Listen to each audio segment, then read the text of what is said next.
तो आज हम इस वीडियो में आप लोगों को गणित शिक्षण या मैथमेटिक्स ऑफ पेडागोजी का असाइनमेंट की कॉपी दिखाने जा रहे हैं।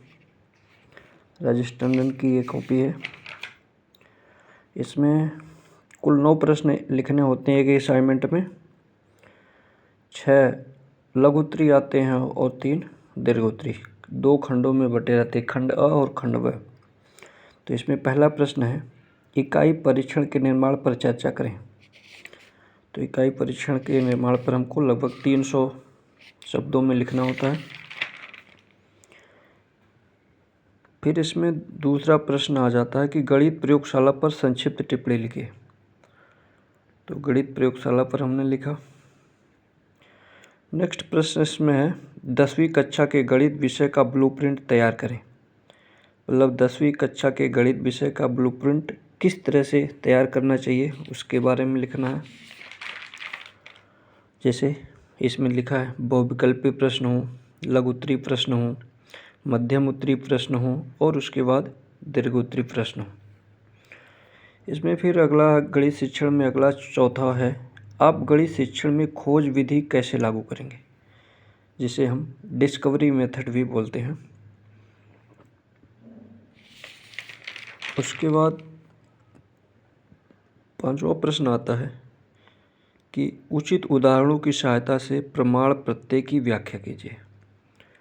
तो गणित के शिक्षण में जैसे हम गहराई पढ़ते हैं, चौड़ाई पढ़ते हैं, लंबाई पढ़ते हैं, तो इसमें कोई ना कोई ऐसी लेंथ होती हैं जो गणित में हम लोग यूज करते हैं। तो इन सब चीज़ों के बारे में।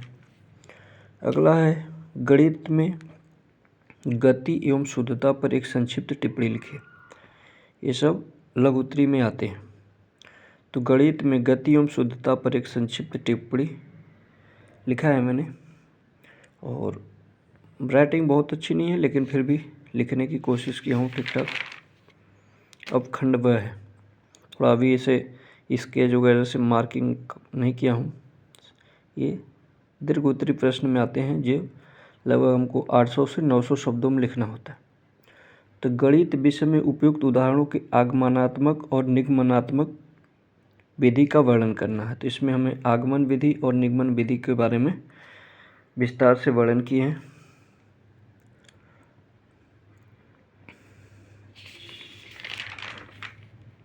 उधर हमने आगमन विधि लिखा, अब इधर निगमन विधि का।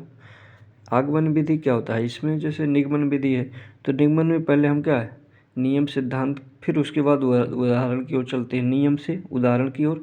और आगमन विधि में क्या होता है, पहले हम उदाहरण जानते हैं फिर नियम।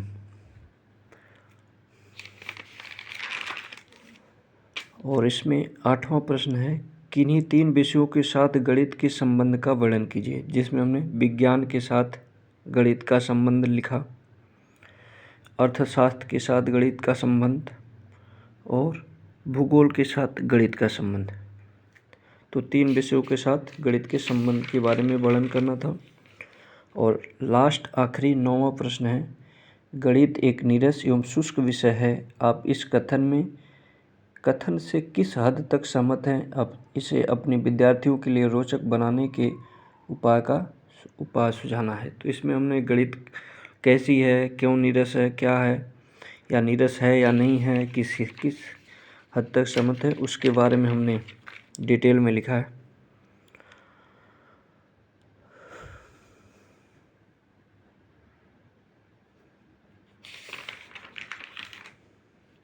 और इस तरह से ये पूरा ख़त्म होता है।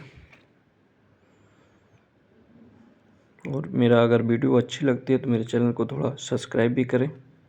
धन्यवाद।